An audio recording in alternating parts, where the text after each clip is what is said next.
What's going on, James? Not much. It's a good Friday. Yeah, Yeah. How's everything going?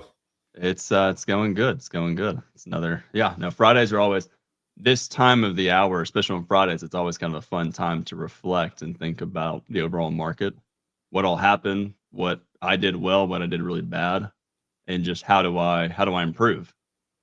So Yeah, Fridays are always a great time. Fridays. I like Fridays especially for the reflection on the expectations. So one of the things that I've done for a few years now, actually ever since we started, in PTM with Ali on the inaugural session of PTM. Gosh, when The was that? 2 years? Is that is like July of 22, wasn't it? 2022 or 21. I think it's 20. Yeah, 22. In Yeah, it's been a July minute. was it July of 21? I think, or no? No, I it's don't 22 because we started Okay. SA2 in 20. Yeah. So it was since then that I've been doing something similar to his top down analysis before he does it on Saturdays or Fridays, usually Friday evenings. And the nice thing about that is reviewing your expectations for what the week, you know, what you thought the week was going to do, on the monthly, weekly, daily, and then going back through your charts. And obviously, we do this during the week as well. But taking the moment without, anticipating trading the next day and just reflecting on everything that has happened and how you adjusted to anything that surprised you or that didn't that you didn't anticipate or that you read incorrectly. So that's it's a great exercise. Oh, absolutely. And you get to incorporate, what I like what you said at the end, what you did correctly and what you did not do correctly. And that's a great kind of segue into, reason number three, which might be for some people, it's the most important reason of why most trading systems fail. You can think of a trading system as a trading plan. Most trading plans are far too shallow and they are not concentrated enough or of an understanding. But the third reason is discipline. And you can tie that topic into discipline and accountability. And I love that it's Friday because you've had 5 days of getting to think about, did you follow your trading system and what degree did you follow it? And you can have the best trading system in the world or the best trading plan in the world. And if you don't have the discipline to follow it, it really doesn't matter. You can spend 10,000 hours back testing an idea, but if you don't have the discipline to follow it, who cares? Like it's not going to Yeah. work. And that's actually one of the big caveats that I often give for the value of market replay. That market replay is valuable for many people, but only if you are fastidious in how you actually conduct it. Yeah. Yeah, you can't if you're doing things like it. I'm a big proponent of planning your market replay, so like having a schedule for the week. So on Monday, Wednesday, Friday, I'm going to be working on these aspects of my system. On Tuesdays and Thursdays, I'm going to be working on these aspects of my system. And if you sit down to do market replay and you're not doing the things that are on your schedule, then you don't have the discipline to even practice trading the system, let alone trade it live. So there's some interesting ways of getting some kind of checks and balances for yourself into the preparation process and forward testing once you're ready for that. Oh, absolutely. Yeah. No, it's a hard thing to learn how to do. The discipline of following a plan. It's really, really, I mean, it's challenging, and the faster the time frame, the more difficult it is. You think about it, everyone's been in that situation where they're going to take a trade as part of their plan, and the trade it does the opposite, and you're long on a bar, and all of a sudden you start to see the market going down, and it never goes down really slow on a 5 minute chart, especially when you're in the wrong direction. It usually goes down really, really fast, and you feel that that kind of just your heart beating of what do I do? What do I do? What do I do? I like to think of. I remember Ali would always talk about how he'd always make the airplane reference where if the airplane's just nosediving to the ground, that is not the time to pull out the manual of your trading plan and figure out what to do. You don't have the time. And what people do time and time again, they they don't want to exit the trade. So they say, okay, I got an idea. Instead of exiting, I'm going to exit in reverse. That way, the pain won't be as great because if I reverse the position, I have a chance to make it up when that was never part of their trading plan to begin with. So they take a lose, they lose on the trade, and then they lose on the reversal. and the market does whatever they thought it would do. And all of a sudden, now they've got two big losses, and it just derails their trading plan for the rest of the day, and often the rest of the week. All it takes, deviation from a trading system or a trading plan, all it takes is one or two good times to, one or two deviations from it, and the results can turn real bad. Yeah, I mean, that's a good point about the stop and reverse. The understanding when your system justifies a stop and reverse is a pretty advanced stage in system development, because Oh you have yeah, to have accounted for functionally everything else about the system and then understand the context in which every signal appears in order to understand whether a failed signal, a potentially failed signal, justifies a stop and reverse, or if it justifies scaling into for management, or if it justifies simply getting out, at a nominal loss prior to your stop getting hit. So there's a variety of management scenarios that one of which might be stop and reverse, but for many people, that's never part of the system, and you have other options that you've researched and that you've practiced and that you know how to execute without having to think about it, without having to take out the manual. absolutely. And so, let's say you have researched and you understand it. Robbie, you mentioned that you're working on a 3-bar microchannel system. And let's say you have it figured out and you have it battle tested and ready to go.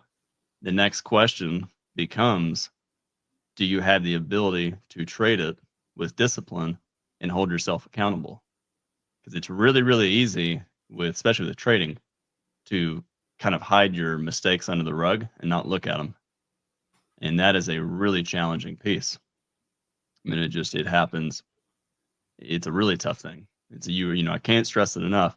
You have to have a way to find yourself accountable. That's one of the things I thought that was really interesting. It actually kind of surprised me with my class in Systems Academy, the level of some of their accountability with each other. I was actually really surprised by it. How, there was at least probably 7 or 8 of them that were always sharing their trades back and forth. And that they were doing that daily. They'd have weekend, they'd do that daily. They'd have weekend calls reviewing their trades and really going over, were they actually following their plan in the first place? And the ones that spent the time doing that, they progressed really quickly. Now, that was obviously, they had to have a system in the first place to work. You can have a Yeah. lot of discipline, but if your system sucks to begin with, it's really not going to matter.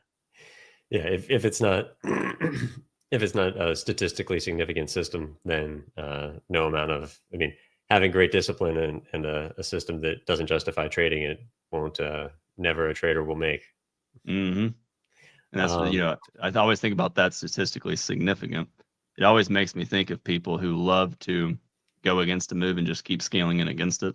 And they know they shouldn't, but when they really, add up the math, they're risking, pick a number, $400 or $500, and they end up making, $50 or $100.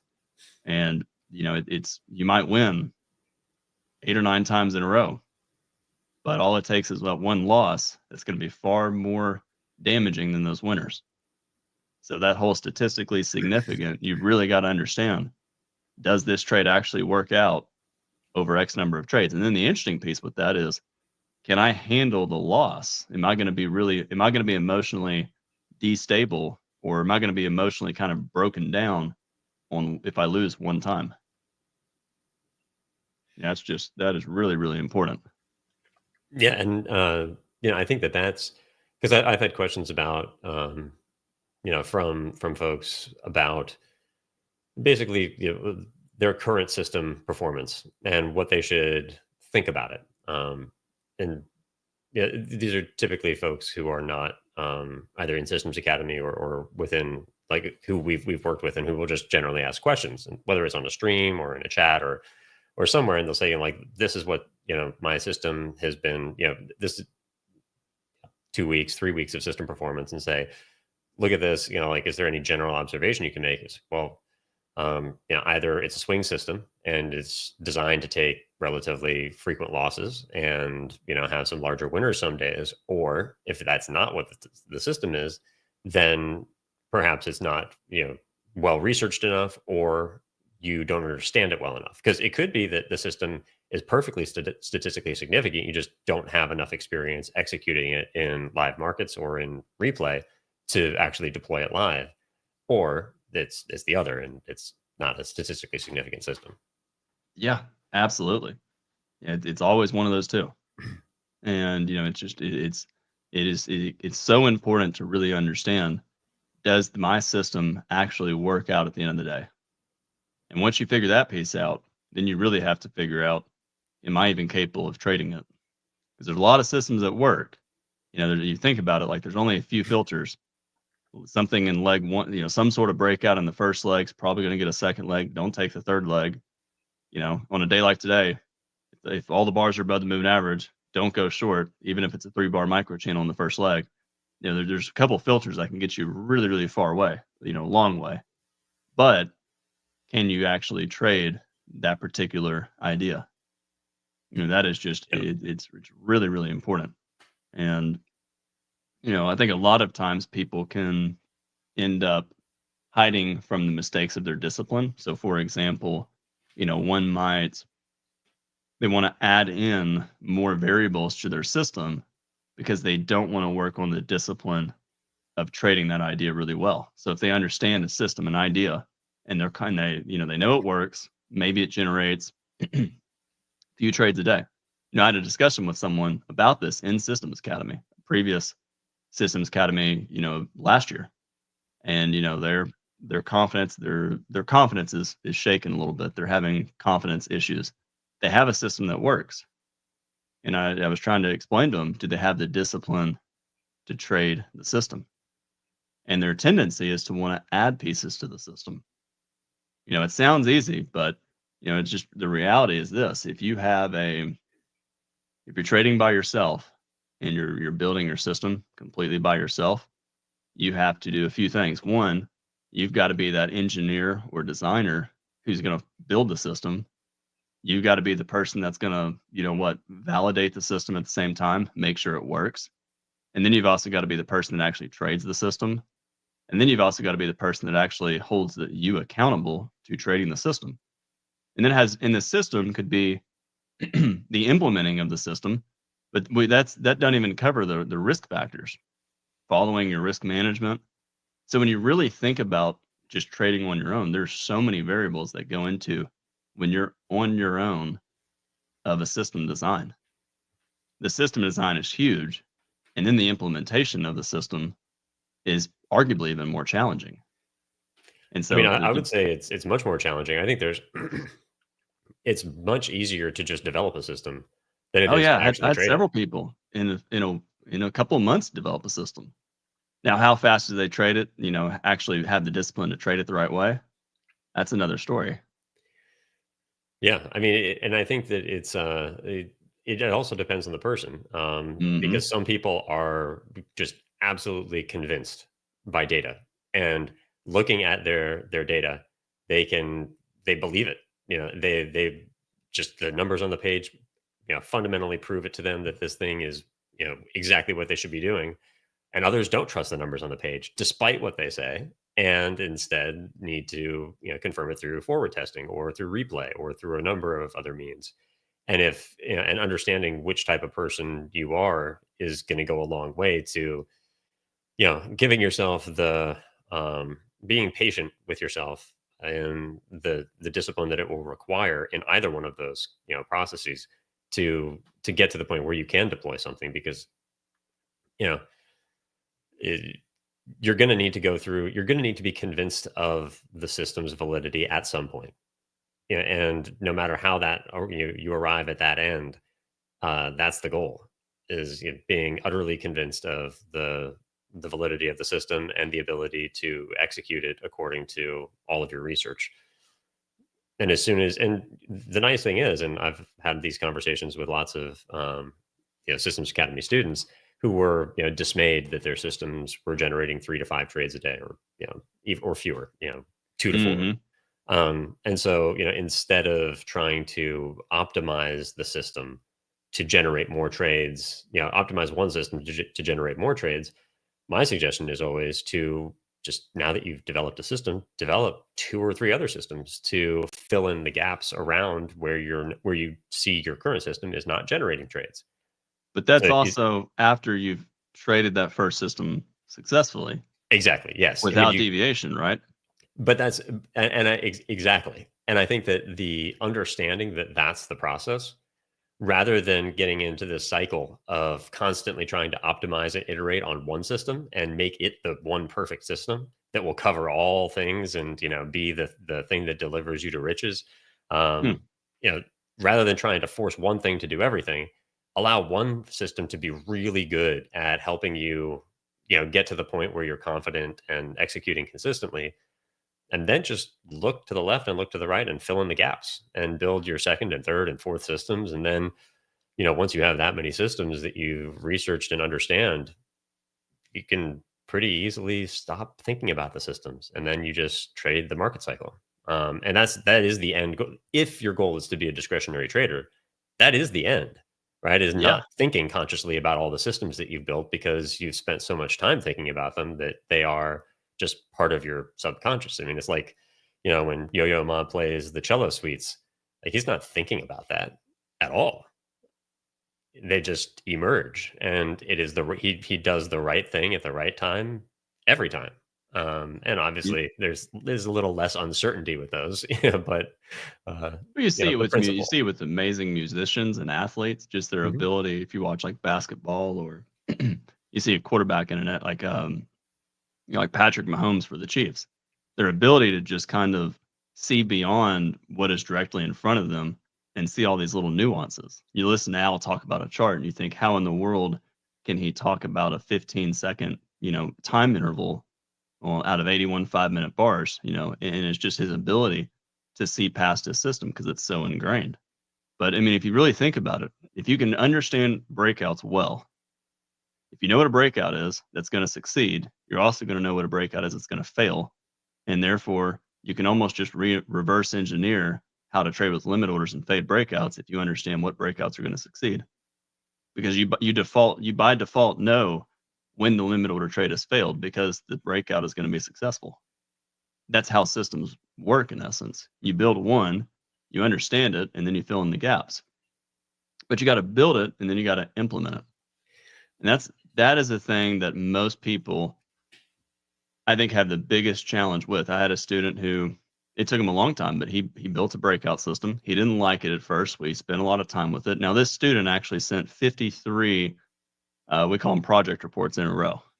So he sent 53 weekly reports. And he didn't miss one. And he actually signed up even earlier than when the class started, but he stuck with the same, basic idea for the whole way through. And he forced himself to have the discipline to really learn it.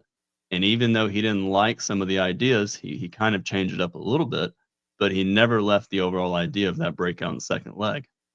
And it improved for him. But the biggest issue is, I want everyone to remember, you've got to build your system, you've got to verify that the system works, and then you've got to implement the system, and you've got to control the risk management. So the real question is, can you do that by yourself? And if you can't, you got to find somebody that's going to help keep you accountable.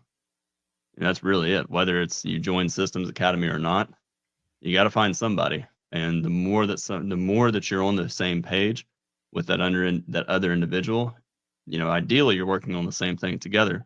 That speeds up the process and kind of the groupthink mentality. But the more you can be on the same page, the faster things work. Yeah, and Tom has a interesting question, right? It'd be better to then increase position size, wouldn't it? And this is probably in response to adding systems and developing new systems to cover more of the market.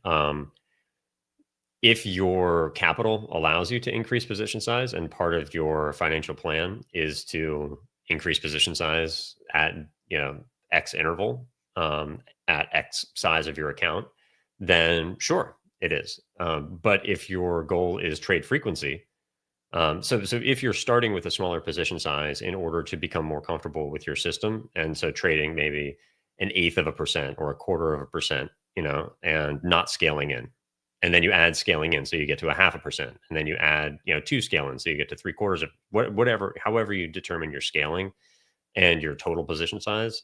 There is an option to do that, but that's also increasing risk without increasing trade frequency. And so one of the reasons why you would develop and deploy other systems is to increase trade frequency, which is one of the most significant factors in determining, consistency and profitability.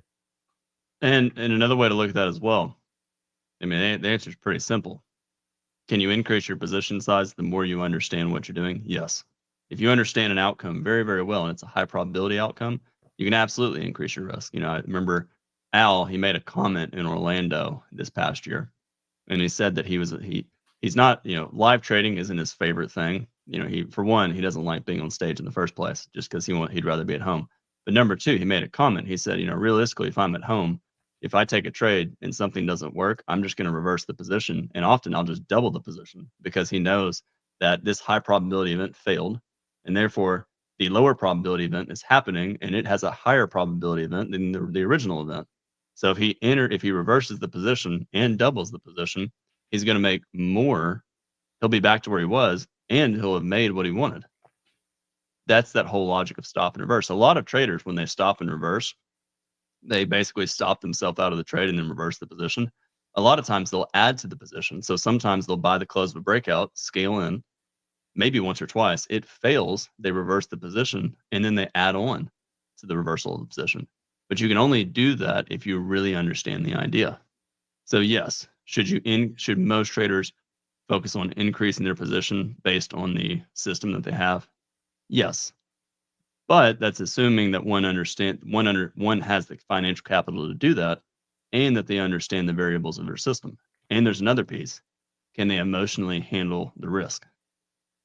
You remember, you have to be your own risk manager that's going to tap you on the shoulder and tell you that the risk is too big and that you need to you need to either cut the loss or reduce the risk.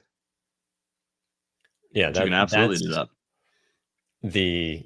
One of the patterns that I've seen is, when people have scaled in and taken larger risk and taken those larger losses, the impetus is to go and try to rethink the system and to add things to prevent that from happening, rather than simply understanding that, that better researching the system to begin with, rather than changing the system, right? Like, the idea is not that you need to change it, but rather that there was likely something in your system that was either miscalibrated, right? The number of scale ins, total position size, or the understanding of the signal itself. Like you said, microchannel against the always in direction on the first pullback, right? Yeah. Not a great time to think about a second entry, right? So there's a variety of things that you can be doing, and knowing which one is the right choice at that time is also, again, something that is difficult to be able to hold yourself accountable for, and another aspect of the discipline that goes into building and deploying systems. Oh, for sure. And I want to say one thing about, I've mentioned this 3-bar micro channel. I think in a time or two, I've explained a system idea. And I've gotten I've gotten quite a few either messages or kind of emails saying that they're working on it and that they want help on it. And one of the things I just want to kind of more or less forewarn, some people are acting like the 3-bar micro channel idea. 3-bar micro channel in leg one, don't take the third leg, pay attention to the moving average. Some of you are kind of acting like that as some sort of holy grail secret of an idea when it's really not. And the biggest thing I want to warn you is there's many people that have an idea, a trading method, and then they see someone else mention a trading method, and all of a sudden they completely throw away what they're doing and immediately go over here and trade this. So now they're working on a 3-bar microchannel system. But then if I said, you should trade big bull breakout bars with follow through, all of a sudden you'll go over here and start trading that. That may not be your actual issue. Your actual issue might be the simple fact of following through with building one system and actually having the discipline to trade it. So that's kind of the big thing I want to hit on is, it's really, there's only so many, if you really think of like a breakout, there's only so many ways a bar can break out. And a 3-bar micro channel is just one breakout bar on a higher time frame. So really, you can measure overlap, you can measure that can be a filter, you can do the leg counting, you can do the context, all of those are important filters. But at the end of the day, the big question I want to really leave everyone with is, do you have the discipline to implement the system? And then do you have the discipline to trade it the right way, like you're supposed to? Because what James said or just a few minutes ago is really true. There's plenty of times, and we've seen it in our class, something bad happens on the trade of a system, or they do something they shouldn't have done, and all of a sudden they want to stop trading the system because of one bad trade. When reality is that one bad trade, they probably were over leveraged in the first place. They had too much risk exposure, which broke the system. So it's not that the system failed them, it's that they didn't have the discipline to follow their system. And everybody's done that countless times.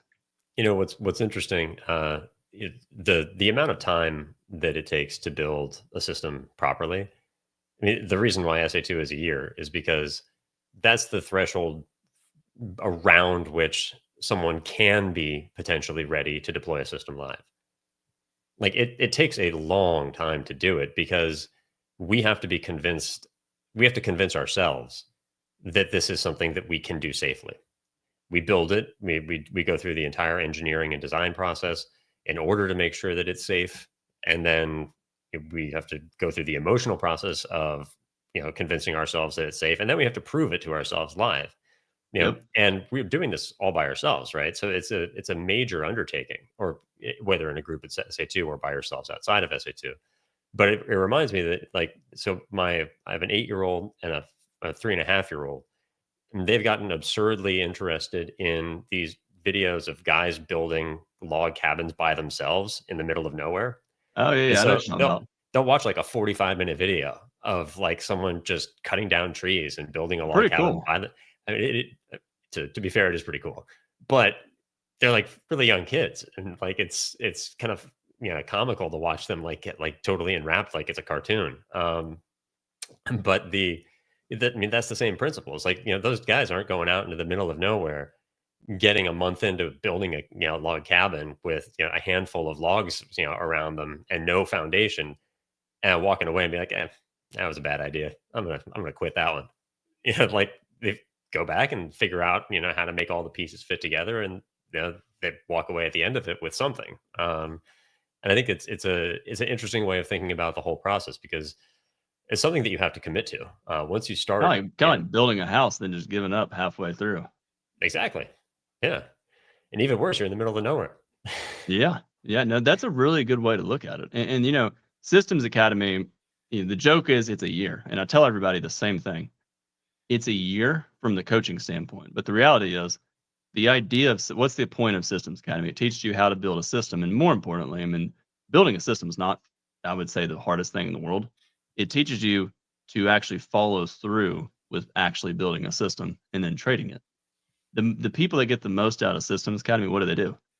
They spend the year building a system, and what do you think they do in year 2? They keep building their system and keep working on their system. It's not like they magically just build their system and then, they're done for the year and therefore that's it. They keep refining their process. Johnson's a good example of it. He's built a system. He built one, and then it became easier to build a second one, and then it became easier to build a third one and redefine it. But you don't stop after 1 year. And that's just a really important thing to understand. And the key is, whatever you do, obviously, we'll say that my dog underneath me, that we're happy to have a conversation about Systems Academy. We're not going to pressure anybody to join. But at the end of the day, you have to have a way to build your trading plan or your trading system. You've got to have a way to verify that it's going to actually work and that it's accurate data. You've got to have a way to trade it in the right way and hold yourself accountable to trading it. And then you've got to have a way to follow some sort of risk management plan. You cannot escape that. It doesn't matter, however you want to go about it. But that's the number one thing I've seen from people is, there's plenty of people, that they interview from Systems Academy last year. Then they think about it, then they think about interviewing this year and they end up not interviewing. But the point, and why I'm bringing it up, the point I'm bringing it up is, I've talked to a few people. They're going to read Al's book. They're not going to join Systems Academy this year because they're going to read Al's book. And then the following year, they're not going to join Systems Academy because they're going to read Al's book and then go through the video course again. And then the next year, they're not going to join Systems Academy because they're going to do this and this. I'm just using Systems Academy as the example. Basically, what I'm saying is they're not going to commit to one idea and follow through and build out. You don't need to know all 3 of Al's trilogy books to learn how to trade. The more you need to know, I mean, realistically, you need to see the video course. You need to understand the main concepts, but you need to go deep on an idea. Like, I don't need to read Al's books 4,000 times to know how to trade a major trend reversal. I need to understand what a major trend reversal is. I need to understand the main points of it. I need to understand the market structure, but then I really need to go deep on something about a major trend reversal. If I want to understand what a breakout bar is, I got to go really deep on understanding what a breakout bar is. So for some of you, you're spending your time, I need to study, and then I'm going to keep studying, rather than saying at this point, I'm only going to study this one specific thing until I understand it really well. And that's a discipline part, because the reality is there's, James, you've been more in the education atmosphere than I have in your tenure and, in your past, but there's active and passive learning. And if I watch videos, it's very easy to just watch passively. But if I'm actually taking an idea and really trying to back test it and learn everything about it, that is much more active, isn't it?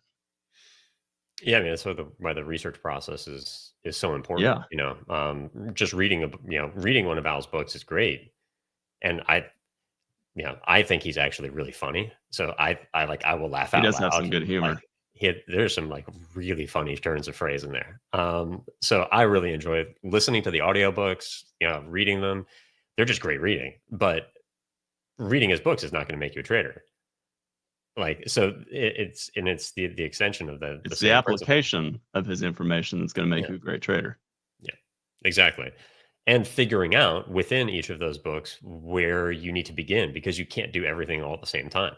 Which is Ye why, one of the things that I remember Ali said when we were first talking about Systems Academy, when we were both students, that developing the system, that students don't need to have, the encyclopedic understanding that Al has in order to build a system, because most people, their consistency, their inconsistency is the result of trying to do everything at the same time rather than really understanding one thing deeply and being able to operate from that position of confidence when they see what they really understand. And if that is true, and we believe that it is, then the system development process is the way to being a fully discretionary trader. But you have to, and you've said it, the best. You give up that freedom temporarily, of course, in order to give yourself the opportunity to be consistent long enough to take that freedom back, right? And it's setting those limits, looking at time. The time horizon is huge, but these are all parts of that development journey, and that require, again, of course, discipline. Oh, absolutely. 100%. And, it's about going deep on a particular topic. It's really that simple. It's not, trading can be it it's all I mean, yeah, I mean, there's a lot of work that goes into it. But for some of you, you need to take an idea and actually follow through with building it. You don't need to spend another year learning the same thing. You need to go deep on a particular topic. And by going deep, you're going to learn better. You're going to learn more. That I is mean, James, you said it spot on just a second ago.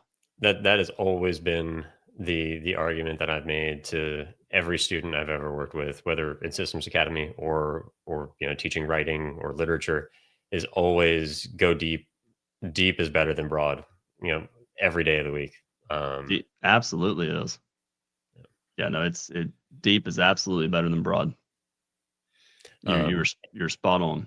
and it allows you to get to broad. But the interesting thing is, when you go deep and you see the relationships between everything, it's kind of like in studying literature, the understanding the illusions that writers make to other writers or other works of literature that you would never have identified otherwise. Um, like 5 years after reading something, I wrote to a friend of mine who's a writer. It's like, is this an allusion like to this thing? He's like, you're the only one who's ever seen that. It's like, it's because you embedded a sonnet in the middle of a paragraph. And there's like the amount of like allusions to the Bible that no one has ever noticed in like works of fiction that are all over the place. Just because these are all subconscious things or subconscious things of characters. I mean, there's so many things that are just saturated, and the depth is just is everywhere. And the reason Yeah. something feels important and is significant and can be meaningful is because of its depth, not its breadth. Yeah, there's a lot of metaphors and the tree with the shallow roots, all that stuff. But yeah, No, I mean that's a very well said, and it's just really really true. So if you guys, if you guys do want help on this, you want to have a conversation about it, reach out to James and I. You can apply for Systems Academy. I promise James and I aren't going to bite you and call you 14 times to join. It's really to see if you like it or not. And indeed. at the end of the day, the number one thing you can do, find somebody to work with to hold you accountable. Find somebody. There's plenty of people. I'm sure if you just start even asking in the comments, I'm sure someone will help. Exactly. Yeah. Find someone you like working with and stick to it and just commit Yeah. to it. And you have to commit to the idea and fully build it out. Don't commit to the idea, change your mind in 5 days. Exactly. So with that, we will have what reason number 4 coming up very soon of Yeah. why We'll most do trading number 4. systems fail. See you all next week. See you then. Good talking to you, James. All right. Have a good night. You too.